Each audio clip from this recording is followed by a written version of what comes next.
I'm Irish, as you're probably going to tell in the next couple of minutes, and unfortunately my interpreter got held up on his plane in the storm, so just do your best to try and understand me as best you can. So I'm from Ireland, and years ago I was very honoured to be asked to be a best man for one of my buddies in Ireland. And I got through that kind of honoured, grateful piece within about 3.5 seconds, and then I went to the holy shit, I got to speak in front of people very, very quickly.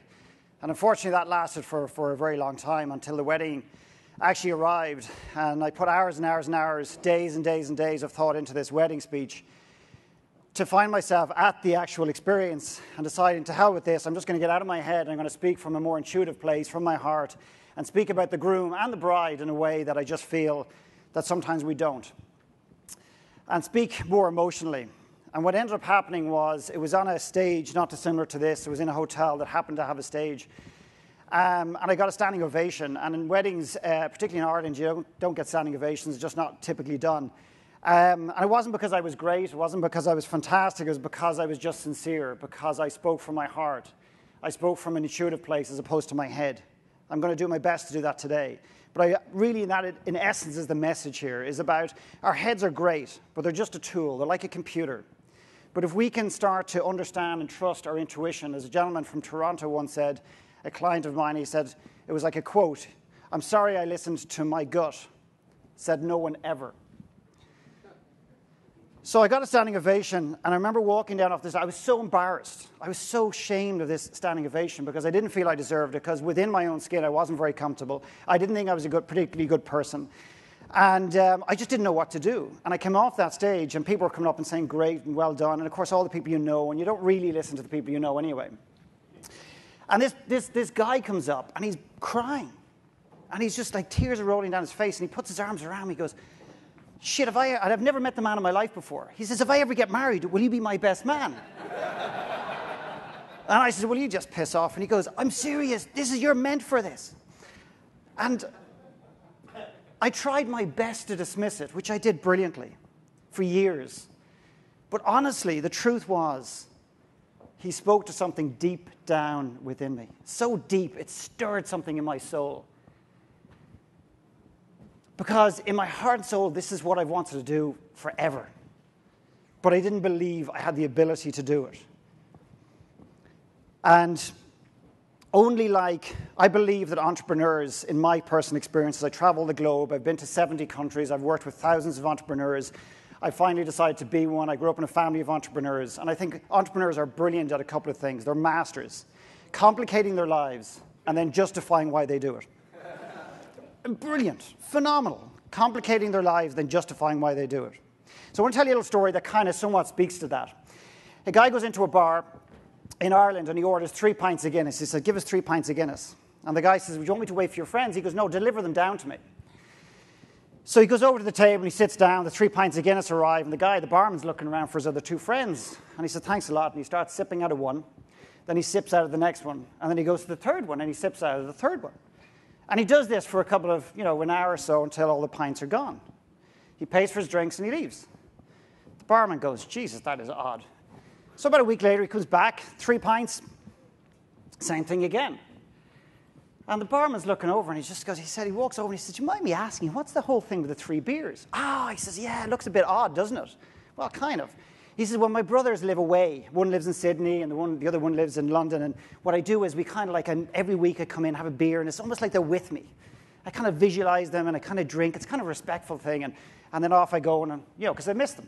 So it's interesting. So the following week, anyway, he comes in. Barman says, 3 pints. He goes, no, just the 2. He's kind of low. His energy's down. She's just the 2. And he walks over, and he sits down at the table, and the barman goes, Jesus, one of the brothers is dead. He obviously died. So he comes over with the 2 pints, and he puts the 2 pints down, and he says, Jesus, I'm sorry about the brother. Why? Because as he picks up the pint, he goes, no, it's me. He says, I've given up the drink.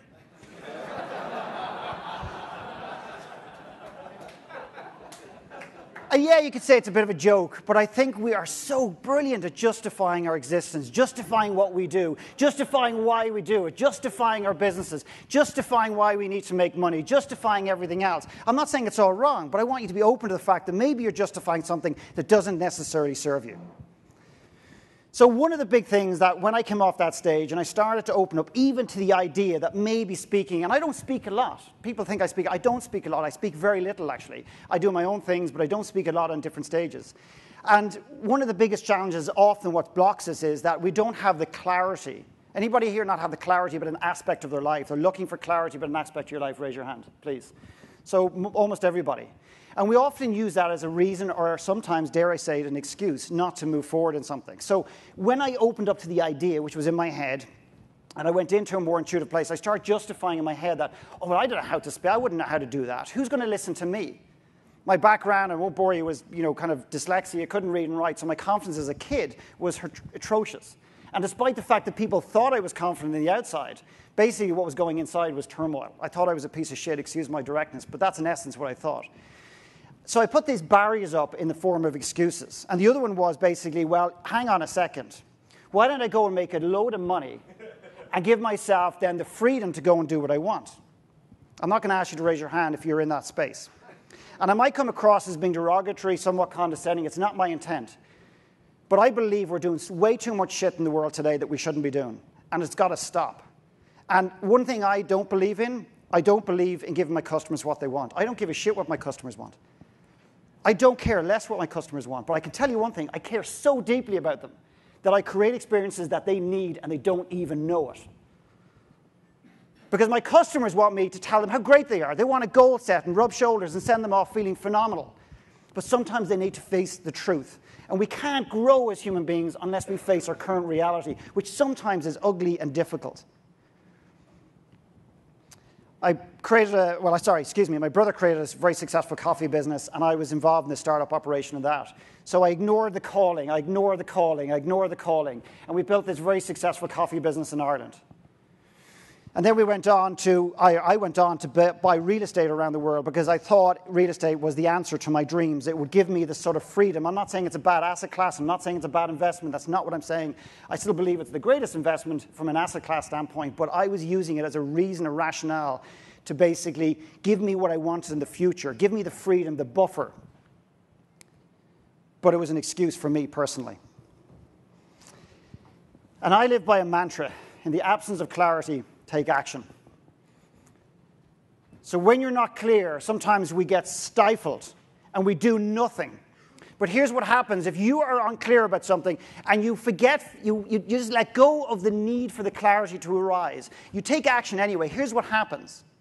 Quite often, the whole thing turns to shit. It goes south. It blows up in your face. Sometimes it goes great. But then either way, you already know. You already have clarity. Okay, that didn't work. Won't do that again. Or it worked, and it worked really, really well. And if you can start living from a more intuitive place and start trusting your intuition more and taking more action and more action, here's what happens. Let's just over-exaggerate. Let's just say 80% of the decisions you make turn to shit. The more decisions you make, the more action you take, it starts to balance out. And before you know it, you start to lean in from a more intuitive place when it comes to business, relationships, parenting, whatever it happens to be. And right now, honestly, and it might sound arrogant, I would say I'm on about an 80-20. 80% of the decisions I make work for me. I get something across my desk, I get an opportunity, and I intuitively answer and just go, no, it's not for me. And I move on. So the more you take action, the more you start to trust yourself. I decided to jump on a plane and come to Canada about 7 years ago, because I believed, as much as I loved Ireland, and as much as I had incredible relationships in Ireland, I felt stifled, I felt limited, I almost needed to leave and kind of reinvent myself in terms, as corny and as cliche as that sometimes sounds. So I left Ireland, I basically came here, and I ended up getting some speaking events, and just got offered different speaking events, primarily through the real estate stuff, because that was my background. And I started to get onto stages and stuff like that. And then I ended up writing 2 real estate books. A dyslexic guy from Ireland speaking at a conference, and I turned around one day and said, I'm dyslexic, but I'm going to write a book. And literally 20 minutes later, I'm in the washroom, and an editor from John Wiley, based in Toronto here, basically said, would you write a book on real estate? First book is crap, so don't buy it. Second book is actually quite good, but I'm not selling books because this is a previous chapter of my life. And the second thing, Jim and Brian, who stood up earlier on, co-authored the second book, so I can't say that's crap anyway. But it is a good book. But it's a different chapter of my life, right? Real estate wasn't me, but I couldn't let go of it because I was scared shitless. I didn't trust the future. I didn't trust my ability. I didn't trust that the money would show up. I didn't trust that anyone would show up. That if I did something, or I did an event, or I went to a speaking event, maybe my mother might show up, my greatest fan, but other than that, I'd be on my own. And the fear was just killing me. Got TV and media and all that crap, okay. But bottom line is this, is that I had my head buried in the sand. I didn't want to face reality. I kept busy, and what happens is, I believe busy people are hiding from something. When somebody is so unbelievably busy, I believe they're hiding from something. They may not even know what it is. They don't like that space. Anybody here, and I'm not looking for a raise of hands at this particular point, if you can't even get in a car without the radio on, you can't sit by yourself, you can't go away and spend time in isolation on your own, I would really encourage you to look at that. Really look at that. Okay? Really look at that. But busy people, I promise you, are running or hiding from something. And the other thing we often as entrepreneurs, and I say this with respect because I'm one myself, is that we tend to have a competency. So we're very comfortable about talking about business. We're very comfortable talking about certain areas of our lives. But when it comes to other areas, we tend to close up and lock down and not necessarily want to engage. And the reality of my life is that I looked at my life, I finally stopped and I looked back and I said, okay, how do I break my life out? And what I said to myself is, okay, I have all this stuff going on, all these opportunities, but I don't have a whole lot of meaning in my life. I have in certain areas. But the work I do is not deriving meaning for me. And there's this arrogance that's going on in the world at the moment that people actually feel they deserve to be happy. I don't know what your spiritual beliefs are, and quite frankly, it's none of my business. But I don't believe any of us deserve to be happy. We've got to earn that right. I'll sit in front of somebody and say, so what do you want? I want to be happy. So do you love what you do? Well, not really, but it pays the bills. Well, are you prepared to look at changing that? Well, no, I'm not going to change that. Well, you're never going to be happy. There's always going to be a gap in your life. Don't expect happiness if you're not prepared to make change. You've no right to deserve happiness unless you go after and create. And I also believe happiness is a bit of an illusion in the sense that if you ask somebody, do you want to be happy? They'll go, yeah. What does happiness mean to you? Often they don't know what it is. To me, it's about deriving meaning in your life. And meaning will give you the emotional output, which is the happiness. If you create more meaning in your life, you can't but be happy. And I break it into 3 areas of a human being's life. The work that we do, the relationship to 3 areas. The work that we do, the relationship with ourselves, and the relationship to the people around us. And I'm on a mission. I'm obsessed in terms of creating as much meaning as I can in each of those areas, authentically, not forcing it. And I'm also on a mission to make sure that anyone that I ever come in contact with is also, pursuing this. And if you're all thinking, okay, is this guy going to be talking about giving up money, denouncing money, and hugging trees and being happy for the rest of your life? And is that his model? No, bear with me, okay? But if we can derive happiness, not happiness, but meaning in each of these areas, in other words, align ourselves in our souls to the work that we do, or change what we're doing and make it more meaningful, have a better relationship with ourselves and grow our value and shift our value. I have a saying that we give ourselves what we feel we deserve. If you've got a challenging business, a challenging relationship within yourself, you're giving yourself that because that's what you feel you deserve. When you shift somebody's value internally, everything on the peripheral changes. Everything. It can't but change. So I came up with a little exercise. I'm all about simplicity, okay, as much as I can. Yet I find myself almost complicating my lives on occasion as well. I fall into that same trap. But I love taking simple concepts, or complex concepts, and making them simple. And this is a little exercise I created in advance of a keynote I did years ago. And it is so unbelievably simple. But what I'd like you to do is I'd like you to take a pen and paper. And I want you to write down, I'm not going to ask you for the 5 happiest days, but I'm going to ask you to identify at least 3 of the happiest days you've had in your life. Can I get a bit of music, please? 3 of the happiest, in no particular order, 3 of the happiest days of your life. If you get to 5, great. What I don't want you to do is write down any old happy days because that's what you've been asked to do and you're trying to be the best person in the room and all that. If you can't come up with one, then don't write it down. So a minimum of the 3 happiest days of your life. And finally, they don't have to be blissfully happy from 9 o'clock in the morning till 12 o'clock that night. It could have been a moment It could have been a smile. It could have been an embrace.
Okay.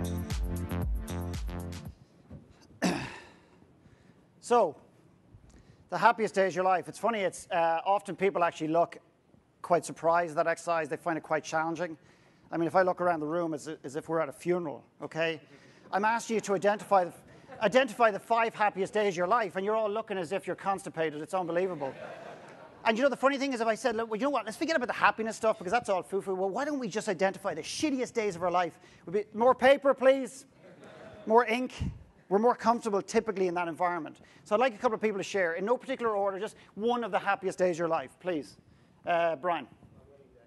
Can you just use My wedding day. your wedding day? Thank you. Anybody else? Gentleman back here, the stripy shirt. Check shirt. When my father survived his massive heart attack and has been alive for the past 25 years and still alive after going through a second bypass surgery. Cool. Thank you. One more. Gentleman at the very back there, towards the back. The day I paid off all my dad's debts. All your whose debts? My dad's debts. Your dad's debts. Okay. And the gentleman just here with his hand up a minute ago, that last one there, yep. Last week when my 3.5-year-old son came into my bed and we just snuggled for half an hour. Cool. It's interesting. I did a talk the other day about money. I'm not going to get into that today, but I believe that we have such a dysfunctionality with money. Our relationship with money is dysfunctional at the core. And I don't mean to contradict or take on Jason, but my experience that entrepreneurs are aware, but they're not as aware as they could be. And I've worked with so many entrepreneurs, and we've talked about money and the relationship to money. They go, yeah, money's just a tool. It's just an energy. It comes, it goes. It doesn't really... And when you work deeply enough and you dig in, you'll find that most entrepreneurs actually have such a dysfunctional relationship with money, or partly dysfunctional relationship with money, that it's driving them at a level they don't even know. So I'd encourage you to examine your relationship with money. Don't just assume it is what it is. Really ask the tough questions and dig in around money, and you'll be surprised what you might find. So, but yet, typically when we think about happiness and the happiest days of our lives, it tends not to be around money. It tends not to be around money. And even with the gentleman that shared the debt, if we dug deep enough, it's probably the emotional release that the debt that was being held in his father represented. So it's never really about the money. In fact, I also believe that when it comes to challenges, it's never time and it's never money. If someone says their challenge is time or money, or you're using that at yourself, dig deeper. It's never time and it's never money. It never was and it never will be. I used those things for myself for years. But the 5 happiest days fundamentally shifted my life, and I'm going to explain to you why. I did this exercise. My wife and myself did this exercise, and it's just a simple exercise, but it's an answer is an answer. But when you can dig in and start understanding why that was the happiest day of your life. So what we did was we identified our 5 happiest days, each of us. We went to separate corners, and then we came back, and we compared notes. My wife's all kind of giddy, and she goes, I said, what? So then I asked her, what's your number 1? So like we hierarched them in terms of 1 to 5. And she says, my number 1 happy day was at my wedding. I was thinking, great. And then I went, shit, because that's not mine.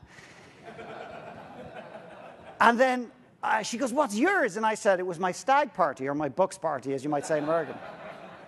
So there was a little bit of a deflation of the energy that was in the room. But here's the point, okay?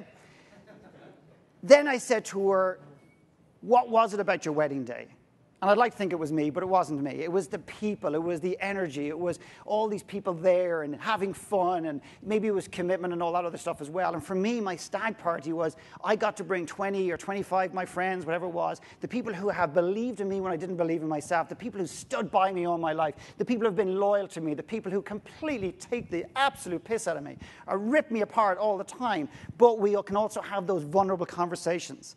It's great to be able to share philosophies in life, but if you can't share vulnerabilities, how deep is that relationship really? If you can't show your full self, well, then you've got nothing in a relationship. And we started to understand what was it about it? What was that? What was that experience about? And what it did was start opening me up to what was happening in my life, what really turned me on, because life leaves clues. But when we're so busy running as entrepreneurs, we forget to stop and look at these clues. This was a photograph I had to dig up recently for an event I did. I didn't think I had this photograph, but this was my actual stag party, the actual stag party I was at. So what we did was we locked all these poor bastards in a castle. And they all thought they were going potholing or lap dancing or something. I don't know what they were doing, but we locked them in a castle, and a friend of mine came in and did a workshop called Live Your Dreams. And half of them were like skeptical. The other bit were like angry. Felt they were being forced into a corner. And the other ones were like, oh, this is cool. This is amazing. Philip, I'd love to do some of your shit, And I was thinking, oh, thanks for the support. So then what we did was we left the castle, we went up the road, we parked the bus, and we pretended the bus got stuck in the mud. And everyone bailed off the bus, and the bus buggered off and left us in the middle of nowhere. And we had to walk for 8 miles to the local pub.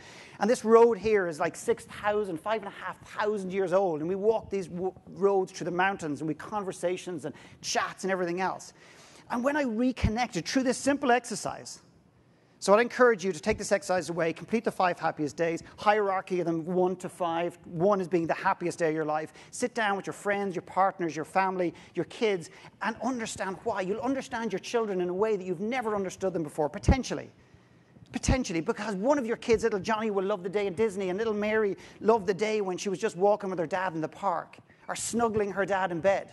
And what you start to understand is, wow, they really operate differently. On a really deep emotional level, they get moved differently. But I started to sit there and saying, why did this event impact me so much? And I started to go back to that day at that wedding speech, and I started to put the pieces together. And then I decided eventually to have the belief to pull something off.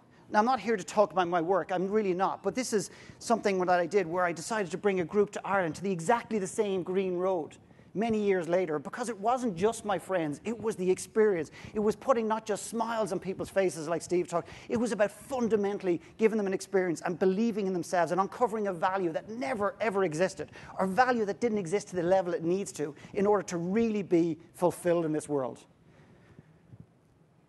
What an honor to be able to bring people to your country to do that. But without the 5 happiest days, this would not have existed. It just would not have happened. It's that simple.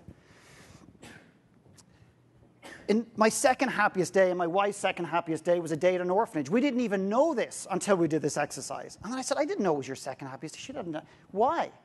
And it was about giving. And I think as entrepreneurs, if we have businesses, often, I have to speak generally, but often what we do is we say, well, I'll build my business and then I'll come back and give. I believe we have to give in tandem to building. And when you give in tandem to building, something extraordinary happens. And I'm going to link back to that at the end in about 3 hours from now. So that was a joke. Jason just collapsed. So we sat down and we started talking, why was this the biggest or second happiest day? What was it? What was it about the experience? And it was one of the most phenomenal days of my life. 1 year after the tsunami hit, we went to this orphanage, and it was an extraordinary experience. Extraordinary. And I started to realize the power of actually giving back and the significance of giving back, selfishly, even though that's not why you should do it. But it grew me more than it probably grew the children at the time, although I'll never know the answer to that question. And I decided last year to bring a group to Guatemala because I believe that when you give, and I created this thing called Give and Grow, and when you give unconditionally, you grow as a person. When you give unconditionally, you grow as a person. When you grow unconditionally, you grow as a person, and you grow your business, you grow your relationships, you grow your family. You don't give in your bottom line from a marketing standpoint, even though that can be effective. But I think if in a tandem with that, if you can give really authentically, and give back, what it does is it fuels you at a level to bounce back from the days that you get a slap in the face.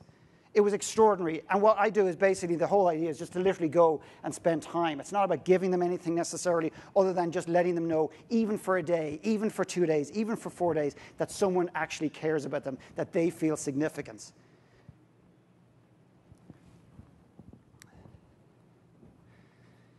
I'm just going to have a little rant for a moment on culture. People say to me, do you go into organizations and work with organizations? I've worked with organizations like the Canadian Olympic team. They brought me to London 2 years ago. I've worked with Shell Oil. I've worked with a lot of large corporations. But I've almost eliminated all organizations with the exception of a few. And I'll tell you why, because they don't have a soul. They talk about caring about their people. And here's the test. I'll say to them, so you want me to come in? I'll say, well, why don't I come in and help your team develop everything off the ice?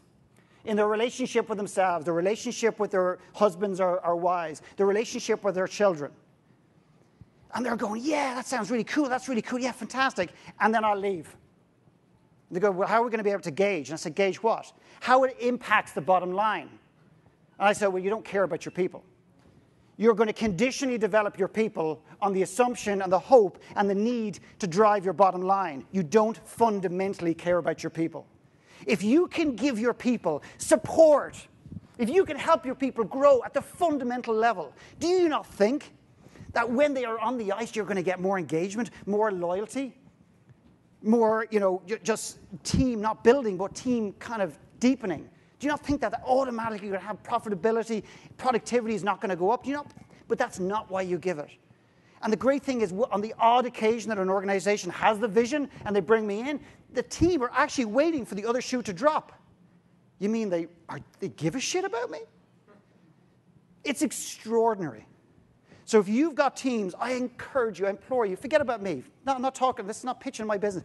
Find somebody to come into your organization, support your people off the ice unconditionally, put your arms around them, and recognize that they are a wonderful asset.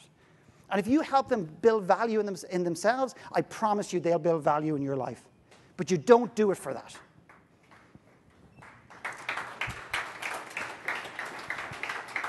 I feel really strongly about that, as you can probably gather. Let's make this back about you, okay? So I really want to ask some simple questions here today, but I want to make this about you because it's easy to stand here and talk about yourself. And I haven't talked about my story for a long time because I didn't see the value in it. I just kept saying, okay, I want to work with individuals, but people kept saying, I want to hear more about your story. So I want to make this back about you, and I want to examine briefly, but I want you to be absolutely honest. I want you to be ruthlessly honest, okay? I want you to be vulnerable. I want you to be open. And I don't want you to assume that you have the answer and that you have the awareness, because I'd like you to approach this that you don't. People who think they're aware are the most unaware people in the world. You know why? Because they've reached a point where they don't think they need anything else. It means they're blind. It means they're complacent. Never assume you're highly aware. Never assume you're highly happy. And I don't mean about, that's not negative. That's actually strengthening you at the core. It's making sure that you don't fall into a complacent, arrogant place and assume that you know everything. Okay, so I want you to be as open as you can to that. Because the path to an authentic and meaningful life starts with questioning the one you're already on. People go, oh yeah, but how do I do that? How do I do that? I go, unless you understand where you are right now, there is no how-to. It doesn't exist. But I want to get happier. Well, are you happy now? Oh, I'm really happy now. So, well, there's nothing to do. How's your relationship with your partner? Oh, it's amazing. Well, we snuggle a lot, and we do this, and we do that. It's amazing. We play these games. We play Twister every night. It's phenomenal. Sorry, I don't have a filter sometimes, but how is it really? Because our benchmark for happiness and fulfillment and contentment and meaning is often based on what we've historically examined, experienced, or what we see in the world, or what we read about. And therefore, we settle. We play small and we settle for what we already have, and we don't demand more. I'd rather somebody examine and go, no, I actually truly am happy, and then I'll back away. The best way I can illustrate this is, who knows this man here? Who's this guy? Patrick Harrington, Paddy Harrington. Padraig Harrington did something that only one other golfer in the world today in the last 100 years has done. He won the British Open back-to-back. The most coveted title, arguably, in the golfing world. So he won the British Open one year, and he won the British Open the following year. And within his 15 months' phase, he won 3 majors, which is extraordinary. Now, I was very fortunate to be brought up with this man because my dad coached him as a kid, and he was an extraordinary human being. And his work ethic was amazing. But that's not the point of the story. The story is this, that when he was 15 years old, he was interviewed. And they said, Port, do you ever have a bad day? He said, a bad day? He said, do you want to hear about my worst day? The guy goes, yeah, absolutely. He said, when I was 15 years old, somebody videoed my golf swing. The guy goes, okay. He says, and then they showed it to me. He said, up to that point, I thought I had a majestic golf swing. That's the exact words he used, majestic. I thought I had a majestic golf swing. Now he's equipped with reality. The reality is that he didn't have the golf swing that he needed in order to achieve what he wanted. But he was absolutely blind for 30 years about the golf swing he had. He thought it was a majestic golf swing. So what that does is it questions the concept of positive thinking, which I think is complete bullshit. And I'll tell you how I know for certain. I'm going to give you a very scientific example. Anybody ever see the movie Perfect? Jamie Lee Curtis? After watching that movie Perfect, watch it. I visualized sleeping with Jamie Lee Curtis for, I'd say, 15 years afterwards. And it never happened. So, I'm just trying to figure out dates about when I was married. I was thinking, shit, I'm in trouble now. This has been recorded. Uh-oh. The point I'm making here is that he was blind to the reality. He was devastated to find out the truth. Really devastated to find out the truth, but then he could rebuild. So what do you not see? Because honestly, I believe that so many people in this world are completely unaware of their truth. Their truth, not mine. Their truth. And I don't mean completely sounds a bit extreme. They're often unaware. Let's just leave it at that. So what I'd like you to do is ask this question. Do you love? Now, before you answer the question, I'm not looking for, yes, I do on Tuesdays and Thursdays. I don't on Mondays. Some people say to me, you know, how's your confidence level? I say, well, in work it's great, and at home it's not so good. I say, who the fuck are you? You Batman? You know, there's one person, okay? One person. And what I want you to do is answer it black and white. And I'll tell you why, because grey doesn't give us reality. Grey gives us, well, kind of. Do you absolutely love what you do? And let me just explain. Does it stir your soul? Is this what you are made to do? It's not about waking up and bouncing out of bed sometimes, because sometimes we're hungover, sometimes we're not. It's about, does this absolutely move you? You might have bad days, but does this move your soul? Yes or no? Are you doing the work that you love? Yes or no? Answer that right now. Don't think about it, because your head will justify it. Like the guy drinking the 3 pints. Yes or no?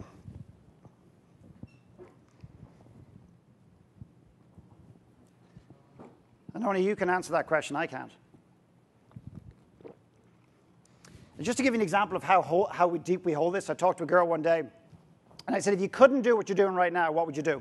In fact, if you weren't allowed to do what you do, what would you do? And she goes, yeah, I know where you're going, McKernan. You want me to get rid of my career. You want me to jump out of this business. Yeah, I know where you're going. No, I love what I do. She was in the real estate world. And I said, it's just a game. She says, no. I'm so passionate about real estate. And I said, I'm sure you are, but it's just a game. I'm so passionate about it. I said, yeah, great, but you're so fucking attached to it because you're so emotionally charged around this, we can't even play a game. And finally she goes, okay, if I couldn't do what I do right now, I'd work with women. And I said, work with them in what capacity? Well, I'd help them with this area of their life. And she started to light up, and then she finally says, yeah, that's my real passion. Do you see how deeply we hold, how deeply attached we are to what we do often? It's not about giving up your business tomorrow morning if you don't love what you do, but it's about recognizing the truth and realizing that if you do not honor yourself and do the work that you love, you're going to pay some degree of a price for that. You can't but, because you spend a lot of time doing it. Quick example of a guy who sat with me one day, and he wanted to buy 50 properties in order to give himself the freedom to go and do what he loves. And I said, what is it that you love? And he goes, I love lots of things and everything else. I said, well, what's really deep down the soul? Now, this wasn't a quick process. It took a while. And he just said, writing. And I said, you're a writer. Well, no, I'm not a writer, which is the obvious answer you would expect, because he didn't see himself as a writer. So I said, let's discuss writing. He goes, Philip, with respect, it was kind of like I'm the client with respect. And I said, with respect, I'm here to talk about building my real estate portfolio. And I said, thanks for the feedback. That's great. Now what we're going to do is talk about writing for the rest of the day. The more times you resist it, the more we're going to speak about it. And he hated my guts initially. A lot of clients do. But it's not about giving them what they want sometimes. Because what he wanted was a strategy. What he wanted was a path. What he wanted was the answer to building his real estate portfolio. But I could see something in his soul that everyone has that lies dormant that sometimes we're not in touch with. I said, we are talking about writing. I don't care whether you like it or not, and I don't care if you hate me. Finally, he blurts out after about a couple of hours, he said, you know what? All I want to do is write books and travel the world. He's in Korea today. He spent 6 months in Jamaica before that, and he's got more writing opportunities than he can handle. And that's what he's doing. And I pulled out his questionnaire one day, and I said, 50 properties. And he just goes, Jesus Christ. He says, I don't know who I was when I wanted that. I don't know why I wanted it. I didn't even want that. I pulled a shirt out of my closet about a year ago. I was doing a clear out. And I took this shirt out. It was from my side of the wardrobe. I thought it was my wife's. And I looked at this, and I bought this only 6 months, maybe a year previous. And I looked and says, Jesus, who was I when I bought that? And I said, oh, maybe it's one of those shirts that when you put it on, it looks better. Jesus Christ. And then I said, I actually went into a store one day, and there wasn't a power out, there was lights. And I went to the store, and I put this thing on, and I looked in the mirror, and I actually thought I looked good in this shirt. I mean, how disconnected can you be that literally a year later, I couldn't even look at this thing, never mind wear it. But we don't stop to evaluate how we've moved in terms of what we want. We don't stop. We're so busy. Self. I want you to tell me how happy you are on a scale of 1 to 10, really fast. Really fast. Come on, scale of 1 to 10, how happy are you really in your life? 1 to 10.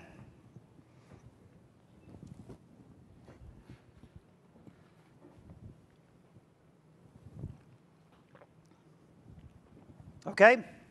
Shouldn't need any more time than that. Anybody do 0.5s, 0.75s? Okay, discount your entire number by 2. I'm actually serious. Anybody, particularly men, when they do 9.5 or 6.5, always take 2 off completely. We often think we're happier than we are, and then the other extreme is often people think they're more miserable than they are. And you get those 2 extremes. And I'm not suggesting for one moment that many of you haven't got the exact number, but I'm going to give you an example. Literally in the last 6 weeks, I had a lady contact our office. She said, I might want to do some work, etc. And she filled out this questionnaire. I got the questionnaire, and I asked a question, a very simple question, confidence on a scale of 1 to 10, happiness on a scale of 1 to 10. For both, she had 9.75.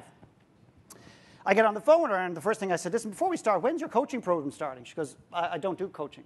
Oh, I said I was going to sign up. Because you're obviously in a phenomenal space. Oh, she goes, oh, yeah, like I'm so happy, and I mean, I'm so grateful. I've got so much cool things going on. And I mean, gratitude is great, but I think people can be extremely grateful, and they're constantly telling everyone how great everything is, and I just don't buy it. So I said, okay, so either one is you don't need any support whatsoever, or 2 is your numbers are off. So I said, tell me about what you do. And she starts to map out what I believe is complete chaos. She had so many different roles, so many ideas, so many businesses, so many different things that she was pouring her heart and soul into. She was all over the map. And at the end of the conversation, I said, you know what? You cannot be 9.75. It's just not possible. With the life that you're living, you cannot be living 9.75 in terms of true happiness and confidence. Just not possible. I said, what do I not see? What are you not telling me? She says, I suffer from depression. I said, okay. And she says, I've come so far. And I said, okay. And then it all made sense.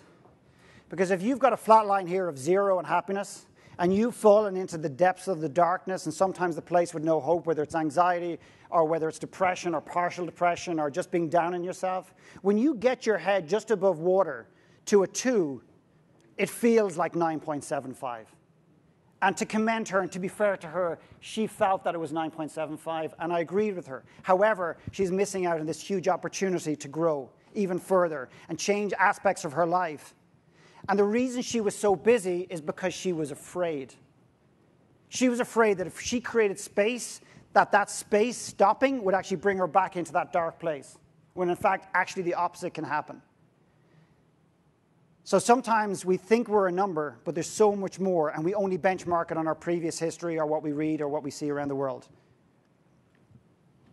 Others. I'd like you to identify one personal relationship that you want to deepen. Excuse me, actually, I spelled that. I wrote that in last night. I'm dyslexic, so my apologies.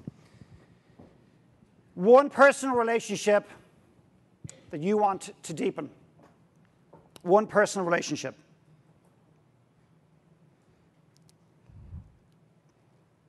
One personal relationship that you want to deepen.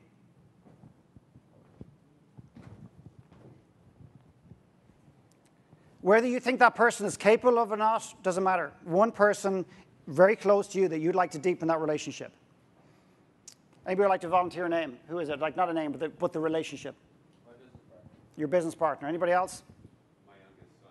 Your youngest son. Anybody else? Sorry, excuse me, what age is he? 19. 19, okay, thank you. Your sister. Anybody else? My dad. Your dad, okay. So what I'd like you to do now is identify what is the one thing that needs to happen in that relationship in order for it to deepen. Now, before you write anything, don't fall into the trap that most people do. Go, now I know what it is, but you don't know my sister, you don't know my brother, you don't know my dad, you don't know my kid. They're not capable of this. They're not open to that.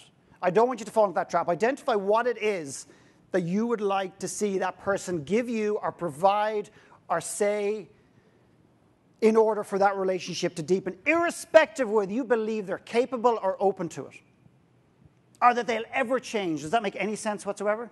Am I making sense? You're looking at me a bit funny. Okay, baby, maybe it's just my accent. Okay.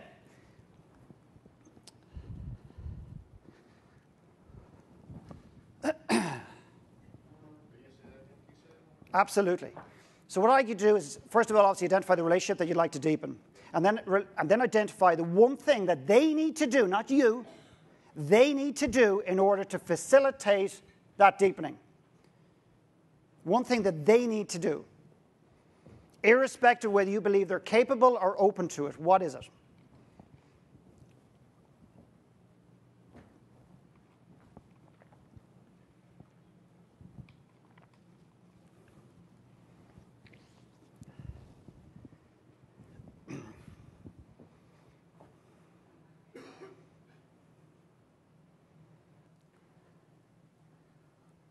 Okay, so a couple of people that shared. Would you like to share what you'd like to see that person do? Yeah, just be more open and honest. Like someone was telling yesterday the topic was getting to 100%. Sorry, I might be using the mic here. My apologies. I forget exactly who the speaker was, but it was they're talking about getting every area in your life into 100% honesty with the most important people around you. So it would be just to be completely 100% honest and open about everything. Okay, cool. The gentleman here about his son, if you don't mind. You don't have to share. It's up to you. I guess acknowledgement and appreciation for my efforts. I mean, I just took him around the world, and he never even said anything. Okay. And it's because he's a very introverted style. Let's not get into why he does it or why he doesn't, just for the moment. Thank you for sharing. Somebody else who shared earlier on, the lady over here in the pink, please. I just want to know that I matter to her as much as she matters to me. Okay. So I'd like you to hold on to the mic for a second. So just to stick with these three people or anybody else here in the room, are you doing that to them? Don't just slow down. I saw the answer. Oh, yeah, absolutely. Yes. No, I'm not. Just slow down.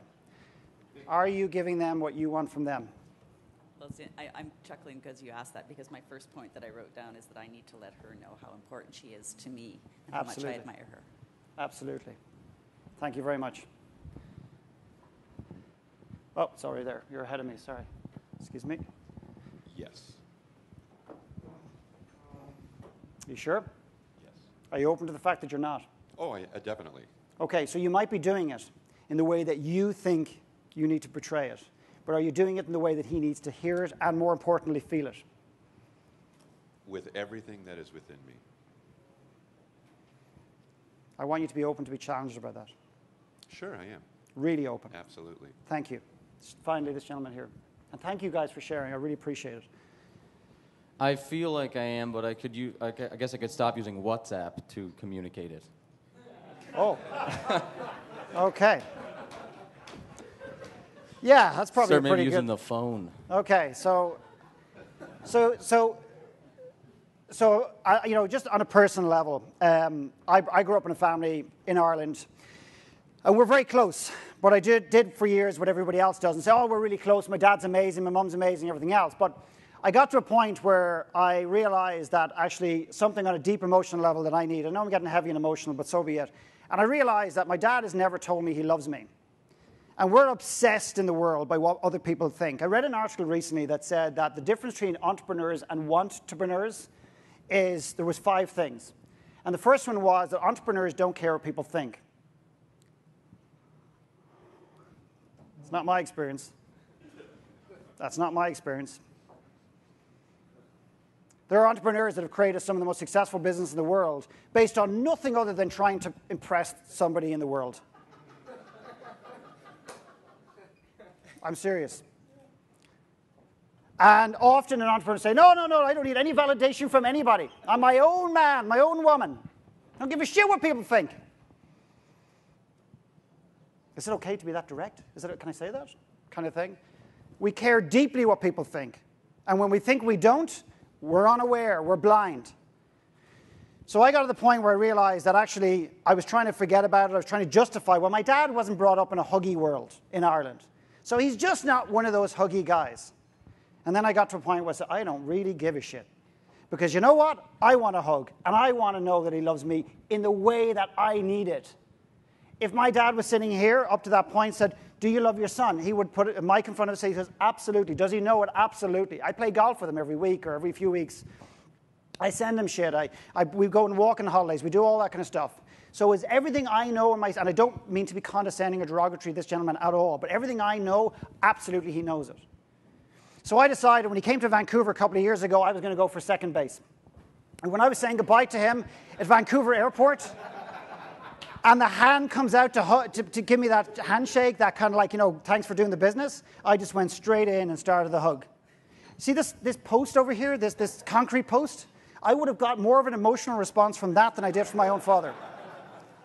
It was like hugging not just a corpse, because a corpse can move sometimes. It was like hugging the coffin with the corpse in it.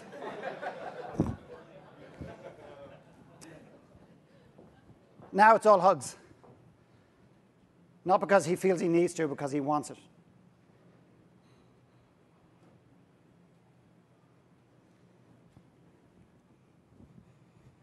Often we don't give the people around us the very thing that we're expecting from them.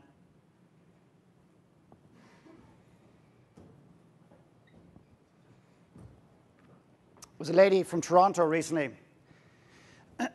We're chatting about business. She was so comfortable talking about her business, like so comfortable talking about her business, so comfortable.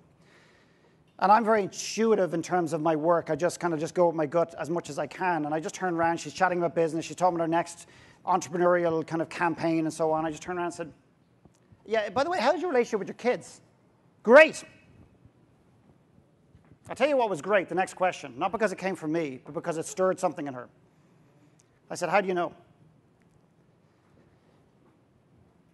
And of course, then a little bit of anger came up. She goes, well, they're my children. It's my relationship. I said, I appreciate that, but let's talk about it. 25 minutes later, she says, I don't really have a great relationship with my children, do I? And I said, no. I said, how do you feel? She said, sad. I said, what can you do about it that you couldn't do about it before? She said, a lot. There is nothing to do when you've got a great relationship with somebody, but when you realize or are open to the fact that it's not as great as you once thought, then you can do a shitload with it.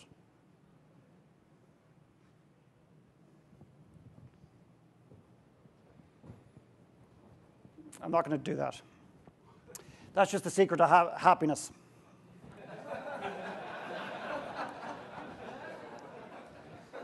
You didn't laugh at my jokes earlier on, so you're not getting that one. So basically, that's a business life cycle. And what I do is I illustrate that to show that most people, when they come to me, they say, I want to make more money, I want to build a better team. And I keep going back to what is it that you want? And they go, yeah, I don't want to talk about that. I want to talk about the money. I want to talk about the business. And I go, yeah, great, but what is it that you want? What's your vision for life?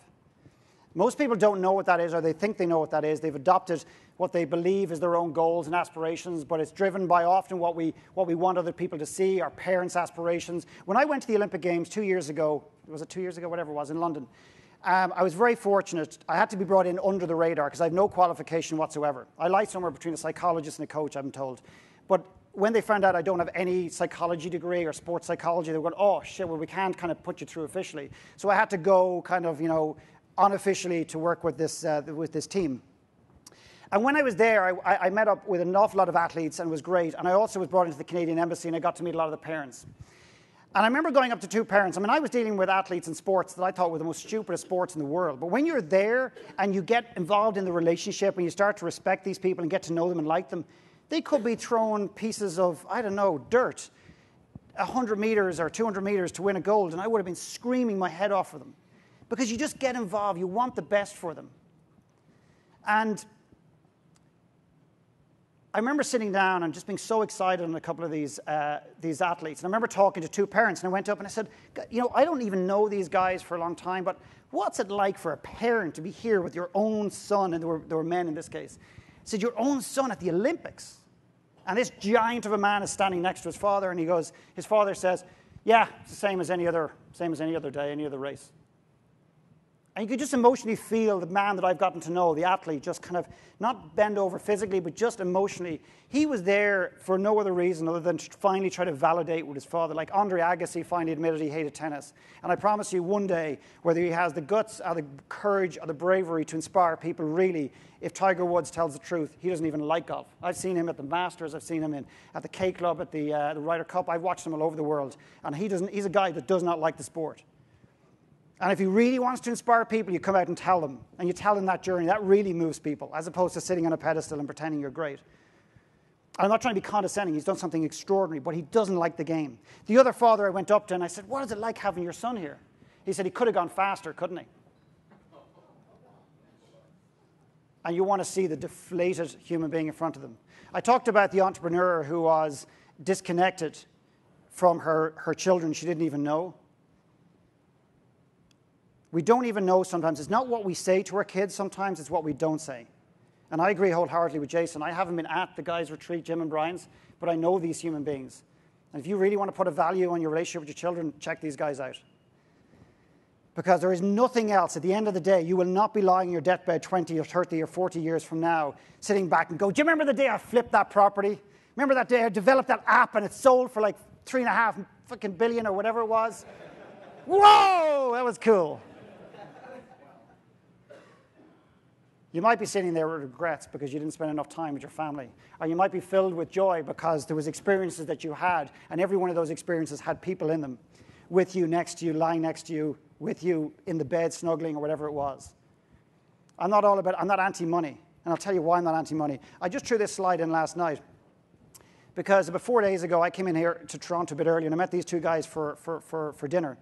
The guy on the right, somebody made a comment on Facebook and said, Clark Kent's haircut is back. And then somebody else said, and Lex Luthor was there as well.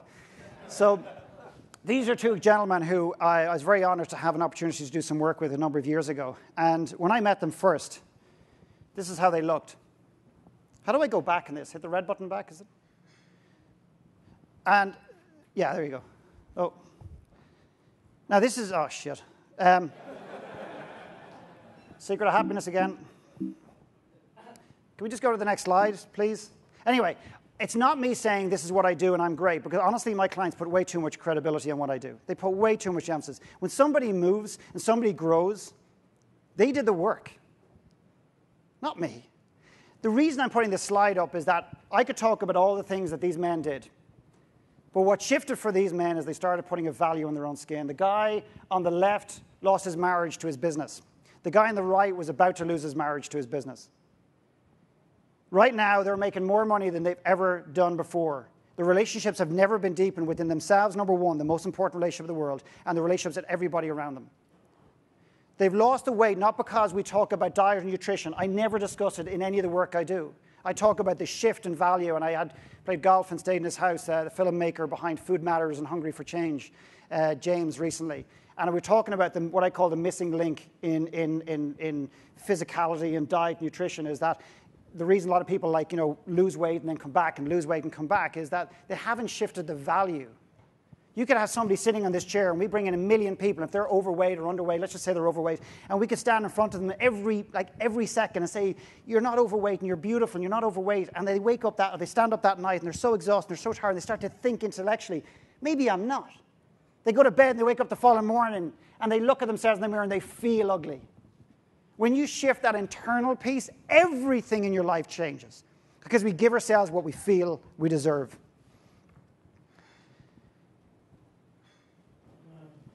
Sorry for the non-golfers in the room. Rory McIlroy, arguably one of the most talented, naturally talented, gifted golfers in the world. If you're not a golfer, don't switch off. This photograph is from the US, the Masters, when he had the greatest collapse in Masters history. He had the greatest lead going into a final day, and he had a collapse. Anybody here had a collapse, not on a golf course, but in a business sense in this room? Come on, raise your hand. Be proud of it. He had an absolute meltdown in front of like 1 billion people watching all over the world. He just wanted to go off the course, get consumed by a bunker, and never be seen again. He was absolutely dead. Now, when that happens in the sporting world, because there's such expectation, typically what happens is those people disappear and are often never heard of again. But what he did was literally approximately 3 months later, he came back and not just won a tournament, he won the next major. And I went on a mission, I don't know the exact dates, but I went on a mission to find out why. But we've run out of time. I'm joking. I thought that was actually funny, but anyway. So I dug through all the interviews and everything else and thought maybe he changed his grip, he changed his equipment, he changed his coach, he got a psychology coach, none of the above.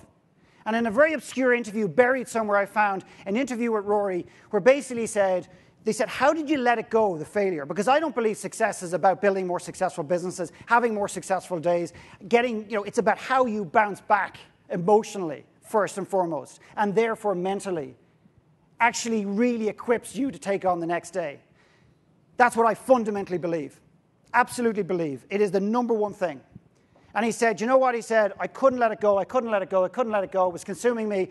I was embarrassed, I was ashamed, I was judgmental, I didn't know what I was going to do. And then I went to Haiti. I went to Haiti and I worked with people who were in a world of devastation. I realized it's only a fucking game. And I let it go.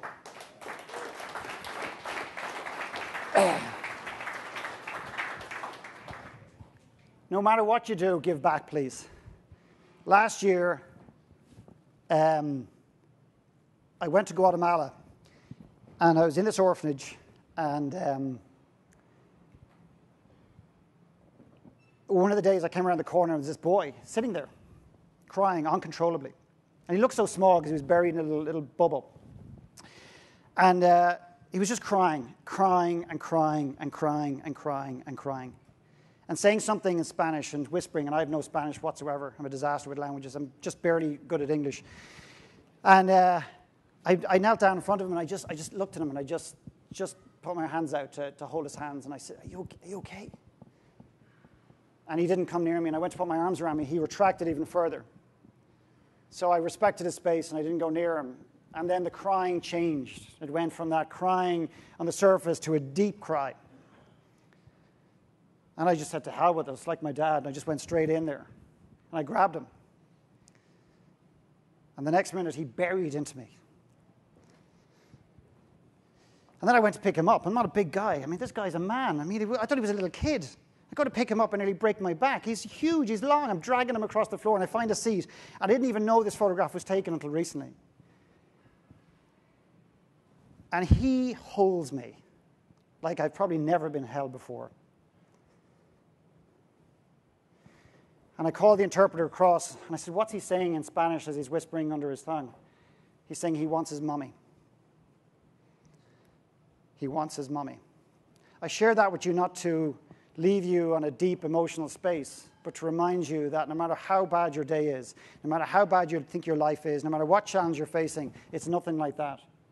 And by putting yourself in those types of environments, it grounds you and it keeps you so connected. When the Romans years ago, and I apologize, Jason, I'm almost done. When the Romans years ago, when one of the masters or one of the generals would come back into town and they'd do a massive parade and hundreds of thousands of people would come out and he'd come in his big chariot. They'd have a slave standing right behind him, whispering in his ear. I can't remember what it was, but you are mortal. You are mortal. You are mortal.